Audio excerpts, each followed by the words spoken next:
บ่หยุดไหลลินขอให้เฮาอย่าเศร้าใจไปเลยคนดีด้วยความดีที่เฮาสร้างมาภายหน้าจะผ่านพ้นไปด้วยน้ำใจของพี่น้องเฮาความปวดร้าวจะถูกบรรเทาขอให้เฮาจงมีกำลังใจถึงอย่างใดเฮาก็จะช่วยกัน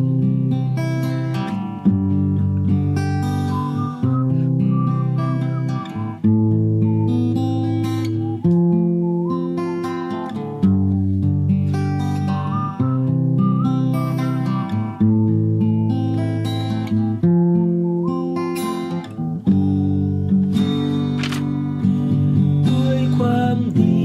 ที่เฮาสร้างมาภายหน้าจะผ่านพ้นไปด้วยน้ำใจของพี่น้องเฮาความปวดร้าวจะถูกบรรเทาขอให้เฮาจงมีกำลังใจถึงยามใดเฮาก็จะช่วยกันขอให้เฮาก้าวเดินต่อไปให้กำลังใจ